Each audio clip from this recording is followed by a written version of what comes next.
ప్రారంభమైన తర్వాత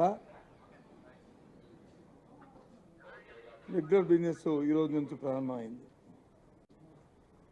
ఉదయాన్నే క్వశ్చన్ అవర్ స్టార్ట్ అయింది. నిబంధనల ప్రకారం అడ్జర్న్మెంట్ మోషన్ని ప్రతిపక్షాలు వచ్చి ఒక అంశం మీద ఇచ్చాయి. దాన్ని స్పీకరు దాన్ని తిరస్కరించారు.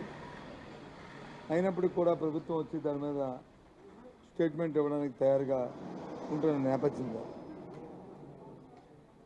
సభను జరగనీయకుండా అంతరాయం కల్పిస్తూ స్పీకర్ పోడియం మీదకి వచ్చి అసభ్యంగా అప్రజాస్వామ్యంగా ఆయన మీద ఉన్న కాగితాలను చింపి ఆయన్ని కించపరుస్తూ ఇవాళ ప్రతిపక్షాలు చేసిన ఆ చర్య తీవ్రంగా ఖండిస్తున్నాం.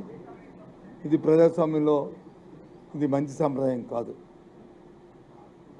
ఇవాళ ప్రశ్నోత్తరాలు ఒకసారి మనం చూసుకుంటే ఏదైతే గత ఒక 8 నెలలు 10 నెలల నుంచి ఆంధ్రజ్యోతి పేపర్లో కానీ లేదు ఏబిఎన్ ఛానల్లో కానీ లేదు ఈటీవీలో కానీ లేదు ఈనాడు పత్రికలో కానీ లేదు TV5లో కానీ ఈ ఛానల్స్లో కానీ ఈ పత్రికల్లో కానీ వస్తున్న అంశాలు చంద్రబాబు నాయుడు గారు ఆయన అనుచరగణం ఏదైతే ప్రభుత్వం తీసుకున్న పాలసీస్ మీద ఇది ప్రజా వ్యతిరేకమని చెప్పిన దుమ్మెత్తి పోస్తున్న ప్రజల్లో అపోహలు సృష్టించడానికి ప్రయత్నం చేస్తున్న అంశాల్లో 4 అంశాలని ఇవాళ ప్రతిపక్ష సభ్యులే ప్రశ్నల రూపంలో అడిగారు. ఒకటి OTS, వన్ టైం సెటిల్మెంట్ ఏదైతే బలహీన వర్గాలకు ఇస్తున్న గృహాలు ఉందో ఆ గృహాలకి మరి ముఖ్యమంత్రి జగన్మోహన్ రెడ్డి గారు దాని మీద సంపూర్ణ హక్కుని కల్పించాలని వాళ్ళు తద్వారా వాళ్ళ కుటుంబానికి వచ్చి అది మేలు జరుగుతుందని ఆ పెళ్ళికో పేరెంట్ అనుకో లేకపోతే వాళ్ళ కుటుంబంలో జరిగిన జబ్బుకో జ్వరానికో లేదా పిల్లలు చదువుకో దాని మీద అప్పు తెచ్చుకునే అవకాశాన్ని దాన్ని సంపూర్ణ హక్కులు కల్పించి వాళ్ళ కుటుంబ గౌరవం పెంచే రీతిలో ఇవాళ కార్యక్రమాన్ని చేశాం. దాని మీద అపోహలు సృష్టించి ఇవాళ పత్రికలో కూడా పెద్ద ఐటెంలు దాని మీద వేశారు. కానీ ఇక్కడ ప్రశ్న వేశారు. ఆ ప్రశ్నకు మేము సమాధానం చెప్తే వాస్తవాలు ప్రజలు తెలుస్తాయని అది తెలియకూడదనే ఉద్దేశంతోనే ఇవాళ అల్లరి సృష్టించడం ఒక భాగంలో అదొక భాగం. ఇక దాంతోపాటు రాష్ట్రంలో అవుట్సోర్సింగ్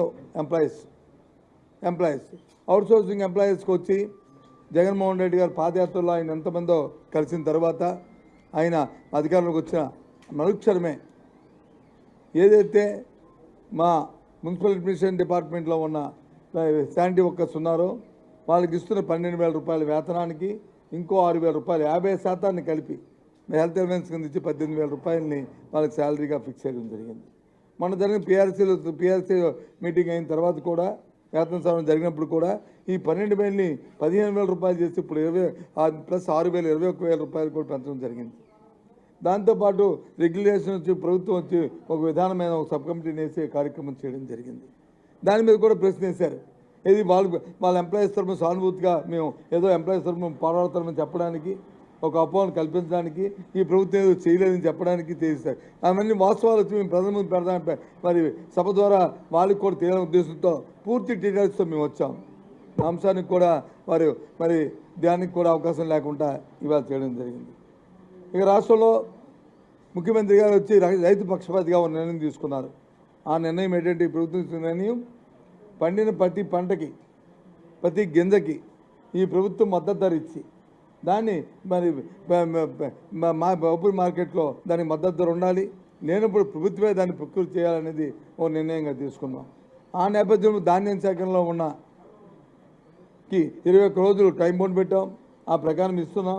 లెక్కలతో సహా ఇవాళ ప్రశ్న వేశారు. రోజు పత్రికలు ఇవాళ ఈనాడు పత్రికలో కూడా ఒక ఐటెం బలిసిపేట విజయనగరం జిల్లాలో వచ్చి జరగలేని ఒక బొమ్మలు కూడా వేశారు.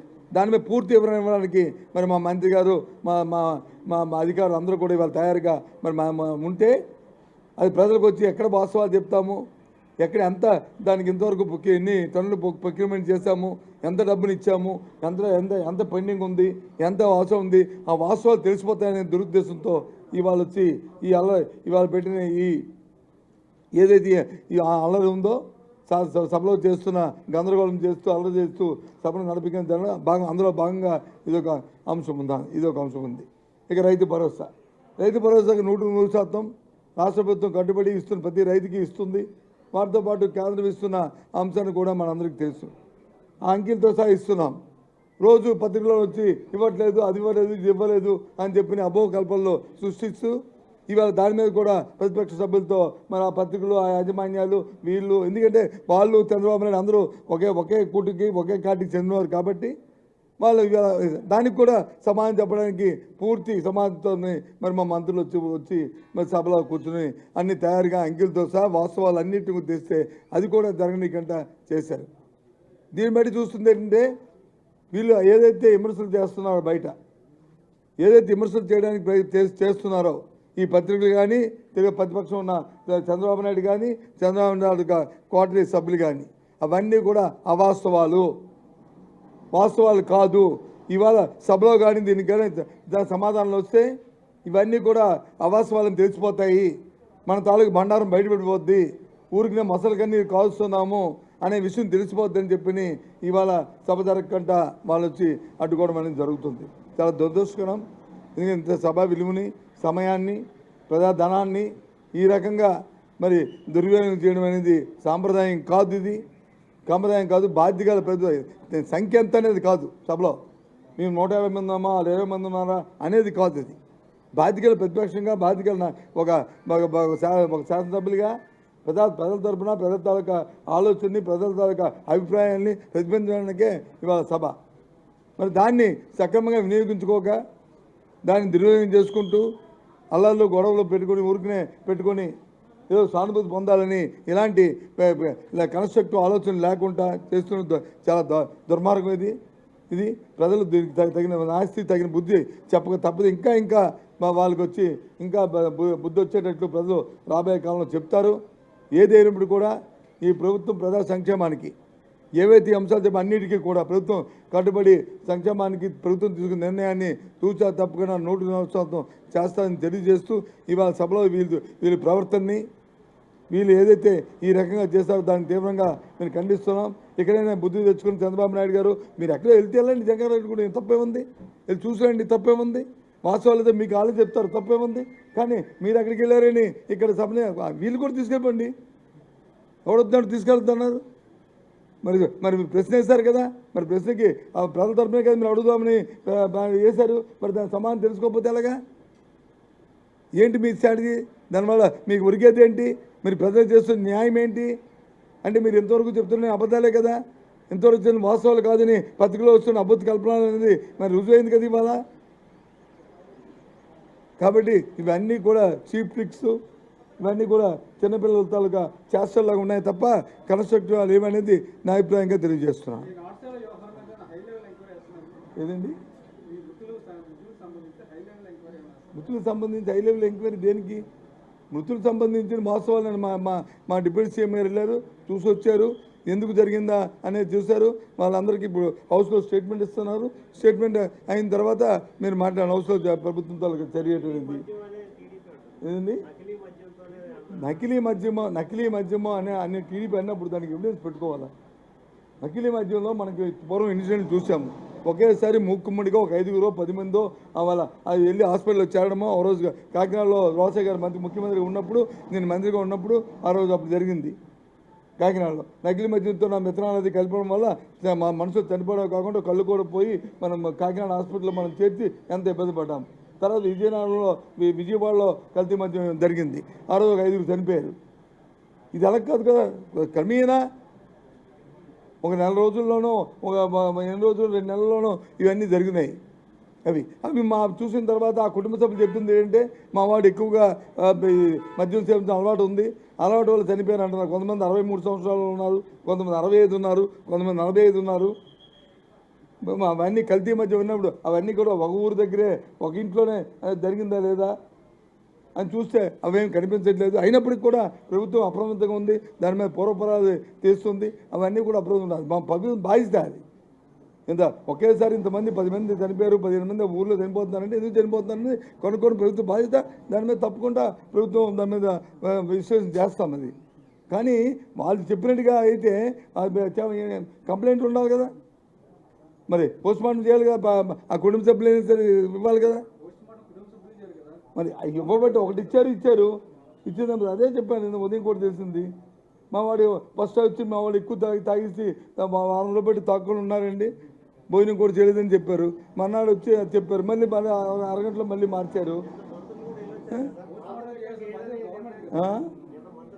గవర్నమెంట్ ఏంటంటే నేను చెప్తున్నాను ఏబిఎన్ వాళ్ళు, ఎందుకంటే వీళ్ళే సిబిఐ దాకా చెప్పండి. పోస్ట్మార్టం ఎప్పుడు మీ ఇంట్లో సహజమానం కదా మీరు చేసుకుని మీరు ఎందుకు చేస్తారు? అదేమైనా పక్కింటోడు కానీ ఎదురింటోడు కానీ పక్కోడు కానీ వాళ్ళకి చిన్న చేమతో కబుర్లు వస్తే వెంటనే దాని మీద పోస్ట్మార్టం పంపించి చేయబోతుంది మాది గవర్నమెంట్ది. ఏమీ లేకపోతే ఎందుకు చేస్తారు? ఎక్కడైంది మీ పత్రికలు రాస్తే స్టేట్ లెవెల్ ఇష్యూ ఇది. అదే చెప్తాను, మీరు అబౌత కల్పన పత్రికలు రాసుకుంటూ మీరు వచ్చి మీరు ఇష్యూ అనుకుంటే అది అవుద్దా? మీరు ఇష్యూ అయినప్పుడు ఓటీఎస్ ఇష్యూ అయినప్పుడు ఎందుకు మరి మీ శాసనసభ్యులు మీ పార్టీ మీరు తెలుగుదేశం పార్టీయే కదా, ఏబిఎన్ కూడా మీ పార్టీ శాసనసభ్యులు ఎందుకు మాట్లాడలేదు దాని మీద? ఎందుకు మీ యాజమాన్యం వాళ్ళు డైరెక్షన్ ఇవ్వలేదు చెప్పండి? మరి ఎందుకు అవ్వదు చెప్పండి? నిరూపించడానికి ఏముంది? ఇదే నిరూపించడానికి. లేకపోతే అన్న ఇష్యూ అయింది, ఇష్యూ ఎక్కడైంది? ఇష్యూ కుటుంబ సభ్యులు చేయాలి. ఇష్యూ చేస్తే ఆ కుటుంబ చేశారు, వెంటనే వాళ్ళే కలనం చేసుకుందని తీసి మళ్ళీ పోస్ట్మార్టం చేశారు. చేయబోతే బాధ్యత తాలదు కదా. అది అన్నీ కూడా స్టేట్మెంట్ ఇస్తారు. అవన్నీ స్టేట్మెంట్ ఇచ్చే ముందు నేను మాట్లాడడం సంబంధించిన కాదు సార్. ఇగో ఎవరండి అంటారు? ఎవరంటాడు? టీడీపీ అంటారు. ఎందుకు అంత టీడీపీ ప్రభుత్వం దేనికి ప్రభుత్వం ఇచ్చా? దేనికి వాళ్ళు వచ్చే సంస్థలుగా మీరు మాట్లాడుతున్నారా? ఏం మాట్లాడతారు వాళ్ళు మాట్లాడింది? ఎవిడెన్స్ ఉండాలా? చెప్పడానికి చేయాలా? ఏమి ఉండాలా?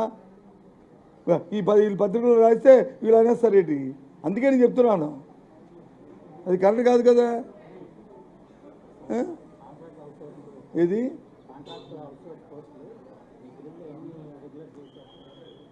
కాంట్రాక్ట్ అవుట్సోర్సింగ్ వచ్చి రెగ్యులేట్ చేయడం అనేదానికి ఒక కమిటీని వేశారు, క్యాబినెట్ సబ్ కమిటీ. ఆ కమిటీ వచ్చి పరిశీలిస్తుంది, దానికి విధానాల నుంచి రూపొందిస్తుంది, అయిన తర్వాత అవుతుంది అది. అంతేగాని అది డైరెక్ట్గా కాంట్రాక్ట్ అవుట్సోర్సింగ్ వచ్చి రెగ్యులేట్ చేస్తామనేది ప్రస్తుతానికైతే కమిటీ వేస్తే కమిటీ వచ్చి దాని ప్రశ్న ఉంది. ఏదండి? అవును, అప్పుడు నేను ఆ కమిటీలో లేదు కానీ. అవును, నువ్వు చెప్పదలుచుకుంది చెప్పు. కిరణ్ కుమార్ తర్వాత మధ్య చంద్రబాబు నాయుడు కూడా వచ్చాడు, అది కూడా చెప్పు. చంద్రబాబు నాయుడు ఏం చేశాడు చెప్తే ఆ తర్వాత చంద్రబాబు నాయుడు వచ్చాడండి చేశాడండి, తర్వాత మీరు వచ్చారు చేయలేదంటే ఇప్పుడు పర్వాలేదు. చంద్రబాబు నాయుడు వచ్చాడు కదా, అది కూడా చెప్పు. మరి కిరణ్ కుమార్ తర్వాత నువ్వు మర్చిపోతున్నావు. మీ ఏబిఎన్కి ఏంటంటే అలవాటు. చంద్రబాబు నాయుడు కానీ గురించి అసలు ఏకబాలకంటే ఉంచుకోవడం చూస్తారు. మా సొంత మాకే అభ్యంతరం లేదు, మీరు అతను చుట్టూ గోడ కట్టుకోండి. అతను గోడలో వచ్చి మునిగిపోతాడు, మీరు మునిగిపోతారు దాంతో కలిపి. ఓకే, ఉంటాను, బాయ్, సీ యూ.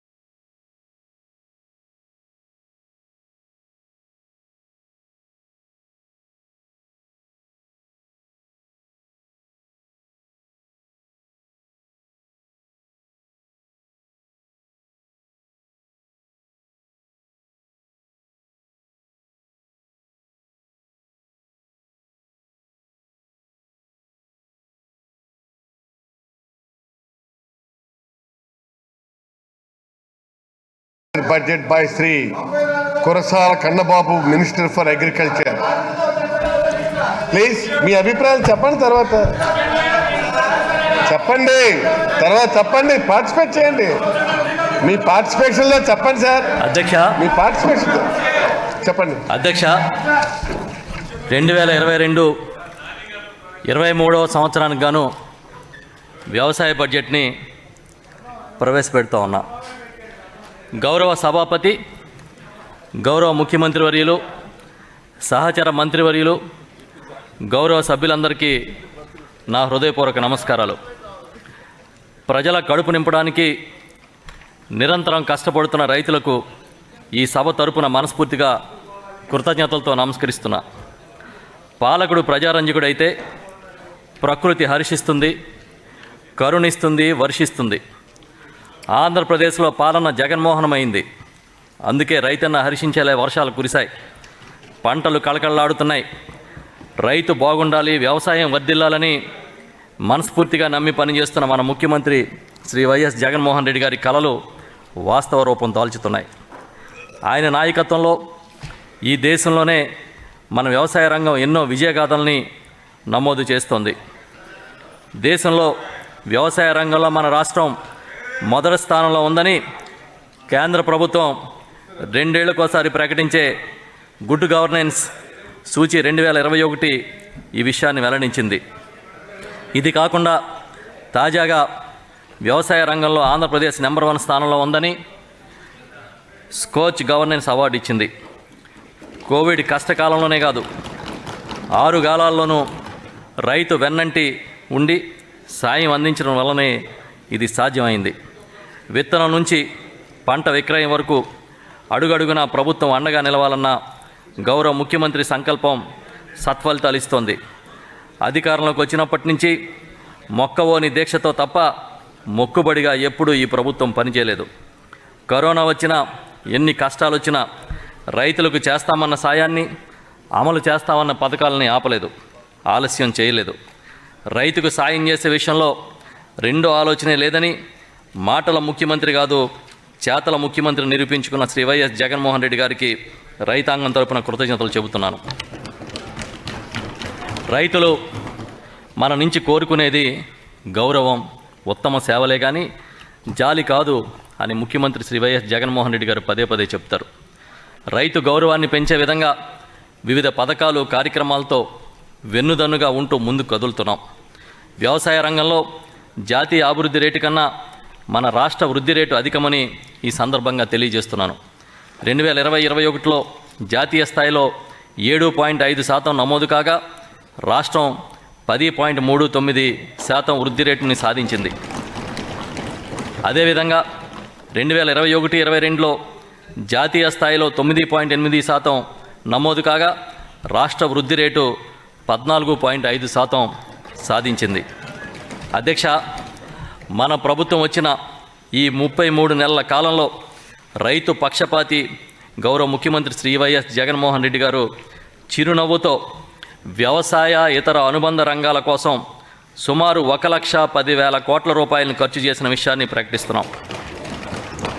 ఇందులో రైతు భరోసా PM కిసాన్ కోసం 20,117.59 కోట్లు, సున్నా వడ్డీ పంట రుణాల కోసం 1,282.11 కోట్లు, ఉచిత పంటల బీమా కోసం 3,707.02 కోట్లు, పంట నష్టపరిహారంగా 1,612.62 కోట్లు, ధాన్యం కొనుగోలుకి 39,782 కోట్లు, ఇతర పంటల ఉత్పత్తుల కొనుగోలు కోసం 6,465 కోట్లు, వైఎస్ఆర్ మత్స్యకార భరోసా కింద 309.33 కోట్లు, శనగ పంట క్యాష్ సబ్వెన్షన్ కింద 300 కోట్లు, వైఎస్ఆర్ జలకళ కింద బోర్లు తవ్వడానికి 60 కోట్లు ఖర్చు చేశాం.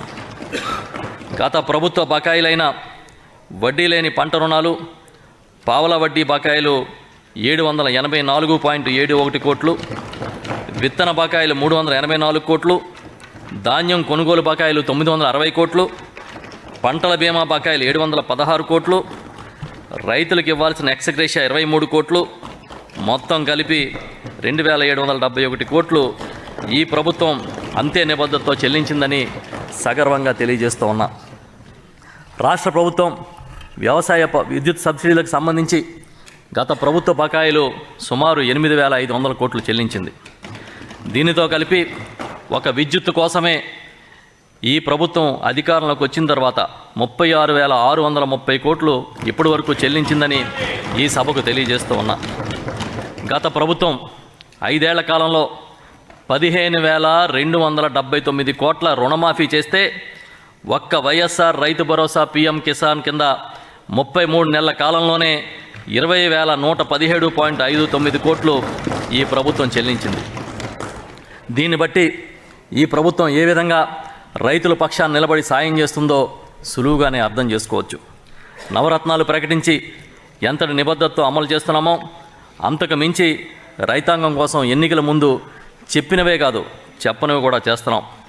గౌరవ ముఖ్యమంత్రి శ్రీ వైఎస్ జగన్మోహన్ రెడ్డి గారు అధికారం చేపట్టిన నాటి నుంచి వ్యవసాయ ఇతర అనుబంధ రంగాల్లో గణనీయమైన ప్రగతి సాధించడమే కాదు, భవిష్యత్ తరాలకు అవసరమైన శాశ్వత మౌలిక వస్తువులు, వనరులు, విధానాలు తీసుకొస్తున్నాం. అత్యున్నత నాణ్యతా ప్రమాణాలని నెలకొల్పుతున్నాం. అధ్యక్ష, మన ప్రభుత్వ మేనిఫెస్టోలో ప్రకటించిన నవరత్నాల కార్యక్రమాల్లో ఎక్కడా రాజీ పడకుండా అమలు చేయడంతో పాటు ఇంకా రైతుల ఆదాయాన్ని మరింత మెరుగుపరిచే దిశగా గ్రామ స్థాయిలోనే రైతులకు అన్ని సేవలు నిరంతరం అందించే విధంగా పలు కార్యక్రమాలు చేపడుతున్నాం. వ్యవసాయాన్ని ఎలా పరిరక్షించుకోవాలో మర్చిపోవడం అంటే మనల్ని మనమే మర్చిపోవడం అని మహాత్మా గాంధీ అన్నారు. వ్యవసాయాన్ని కాపాడుకోవడం అంటే మానవ జాతి మనుగడను కాపాడుకోవడమేనని, గ్రామాలను పరిరక్షించుకోవాలని నమ్మి ఈ ప్రభుత్వం ముందుకెళ్తోంది. అధ్యక్ష, రైతు భరోసా కేంద్రాలు ఒక చిన్న ఆలోచన కోట్ల మెదళ్లను కదిలిస్తుందని అంటారు. ముఖ్యమంత్రి శ్రీ వైఎస్ జగన్మోహన్ రెడ్డి గారి ఆలోచన దేశం మొత్తాన్ని ఆకర్షిస్తోంది. అవే వైఎస్ఆర్ రైతు భరోసా కేంద్రాలు. ఇవి గ్రామాల్లో విప్లవాన్ని సృష్టిస్తున్నాయి. నిపుణులు, శాస్త్రజ్ఞులు, ఇతర రాష్ట్రాలు, నాబార్డు నుంచి నీతి ఆయోగ్ వరకు వీటి సేవల్ని ప్రశంసిస్తున్నాయి. ఇలాంటి వ్యవస్థలు దేశమంతా రైతుల కోసం ఉండాలని ఆకాంక్షిస్తున్నాయి.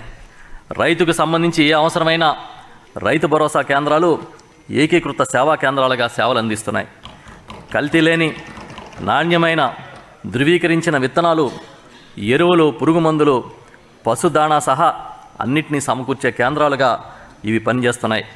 మరొక అడుగు ముందుకేసి ఆర్బీకేలు కొనుగోలు కేంద్రాలుగా సేవలు అందిస్తున్నాయి.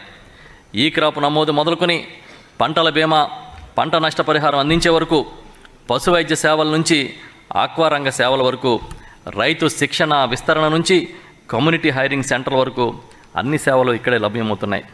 తాజాగా గౌరవ ముఖ్యమంత్రి శ్రీ వైఎస్ జగన్మోహన్ రెడ్డి గారి ఆదేశాల మేరకు ఆర్బీకేలను బ్యాంకింగ్ సేవా కేంద్రాలుగా తీర్చిదిద్దుతున్నాం. ఇందుకోసం 9,277 మంది బ్యాంకింగ్ కరస్పాండెంట్లు సేవలు అందిస్తున్నారు. ఇక్కడి నుంచే రైతులు బ్యాంకింగ్ సేవలు పొందే విధానాన్ని తీసుకొచ్చాం. ఆర్బీకేల్లో ఏటీఎంలు కూడా దశల వారీగా ఏర్పాటు చేయబోతున్నాం. అధ్యక్ష, వచ్చే ఆర్థిక సంవత్సరం నుంచి సహకార సేవలను రైతు భరోసా కేంద్రాలతో అనుసంధానం చేయబోతున్నాం. ఇదే కాకుండా రైతు రుణ మంజూరుకు ఆర్బీకేలు కీలక పాత్ర పోషించబోతున్నాయి. రైతు ప్రతి అవసరం 48 గంటల్లోగా తీర్చేందుకు రాష్ట్రంలో ఏర్పాటు చేసిన రైతు భరోసా కేంద్రాలు ముఖ్యమంత్రి వర్యుల ఆకాంక్షలకు అనుగుణంగా అత్యున్నత నాణ్యతా ప్రమాణాలతో సేవలు అందిస్తున్నాయి. ఏ పని చేసినా నాణ్యతకు తొలి ప్రాధాన్యం ఇవ్వాలనేది ఆయన నిర్దేశం. ఇందుకు నిదర్శనంగా రాష్ట్రంలోని 13 జిల్లాల్లో 13 రైతు భరోసా కేంద్రాలు ఐఎస్ఓ గుర్తింపు పొందాయని తెలియజేస్తూ ఉన్నా. మిగిలిన కేంద్రాలు కూడా ఆ బాటలో నడుస్తున్నాయి. ఇదంతా ముఖ్యమంత్రి శ్రీ వైఎస్ జగన్మోహన్ రెడ్డి గారి దార్శనికత వల్లనే సాధ్యమైంది. రైతు భరోసా, 0 వడ్డీ పంట రుణాలు, పెట్టుబడి రాయితీ, ఉచిత పంటల బీమా పథకాల సామాజిక తనిఖీ ఈ రైతు భరోసా కేంద్రాల వద్ద జరుగుతోంది. మా ప్రభుత్వం ఈ రైతు భరోసా కేంద్రాలను పంటల కొనుగోలు కేంద్రాలుగా ప్రకటించి రైతు ముంగిటే తమ పంటల కొనుగోలు చేపట్టాలనే బృహత్తర కార్యక్రమాన్ని కూడా దిగ్విజయంగా నిర్వహిస్తోంది. ప్రస్తుతం గ్రామీణ స్థాయిలో నెలకొల్పిన 10,544 రైతు భరోసా కేంద్రాలకు తోడుగా కొత్తగా 234 అర్బన్ కేంద్రాలను కూడా కలిపి 10,778 రైతు భరోసా కేంద్రాలు అందుబాటులోకి తెచ్చాం. ఈ రైతు భరోసా కేంద్రాలకు వివిధ ఉత్పాదకాలు నిల్వ చేసి అందించడానికి 65 హబ్బులు సంఖ్యని 154కు పెంచి మరింత త్వరితగతిన రైతులకు అందుబాటులోకి తీసుకొచ్చాం. రైతులకు ఇన్ని సేవలు అందిస్తున్న ఈ రైతు భరోసా కేంద్రాలకు శాశ్వత భవనాలు నిర్మించాలనే సంకల్పంతో ఒక్కొక్క భవనానికి 21.80 లక్షల వ్యయంతో మొత్తం 10,408 రైతు భరోసా కేంద్రాల భవన నిర్మాణ పనులు ముమ్మరంగా జరుగుతూ ఉన్నాయి. ఇప్పటికే 1,513 భవనాలను ప్రారంభించాం. మిగిలిన నిర్మాణాలు వివిధ దశల్లో ఉన్నాయి. రైతు భరోసా కేంద్రాల పరిధిలోని విజ్ఞాన కేంద్రాలు విజ్ఞాన కేంద్రం ద్వారానే డాక్టర్ వైఎస్ఆర్ పొలం బళ్ళు నిర్వహిస్తూ ఉన్నాం. అంతేకాకుండా నిరంతరం రైతులకు ఈ కేంద్రాల ద్వారా వివిధ పంటల్లో ఉత్పన్నమయ్యే సమస్యల పరిష్కారానికి శాస్త్రవేత్తలు సంబంధిత అధికారులతో రైతు భరోసా కేంద్రాల్లో అమర్చిన సైనేజీ టీవీల ద్వారా చర్చాగోష్ఠి కార్యక్రమాలతో పాటు జిల్లా వనరుల కేంద్రాలు ద్వారా క్షేత్ర పరిశీలన సందర్శనలు నిర్వహించి రైతులు పండించే పంటల్లోని సమస్యలకు పరిష్కారాలు తెలియజేస్తున్నాం. ఇటువంటి రైతు సేవా కేంద్రాలను రైతుల పాలిట దేవాలయాలని చెప్పడం అతిశయోక్తి కాదు. వ్యవసాయ అనుబంధ రంగాల రైతుల సమస్యలను పరిష్కరించడానికి ఇంటిగ్రేటెడ్ కాల్ సెంటర్ను ఏర్పాటు చేశాం.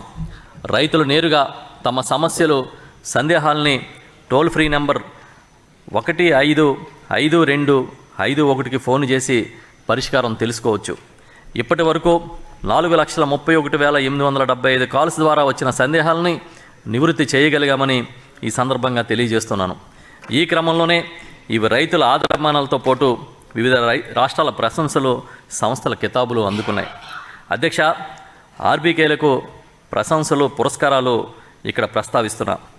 రైతు భరోసా కేంద్రాల్లో విత్తనం నుంచి అమ్మకం వరకు రైతులకు అందుతున్న సేవలను జర్మనీ ప్రతినిధుల బృందం అభినందించింది. నాణ్యమైన విత్తనాలు, పురుగు మందులు, ఎరువులు రైతుల ముంగిటికి అందిస్తున్నందుకు నీతి ఆయోగ్ CEO ప్రశంసించారు.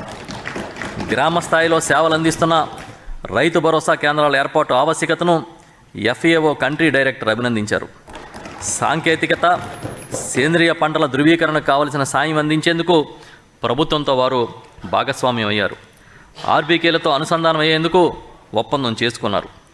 దేశం మొత్తానికి ఆంధ్రప్రదేశ్ ఏర్పాటు చేసిన రైతు భరోసా కేంద్రాలు రైతు సంక్షేమంలో గొప్ప ముందడుగని, ఇవి దిక్సూచి వంటివని కేంద్ర ఎరువుల విభాగం వ్యవసాయ శాఖ డైరెక్టర్ కొనియాడారు.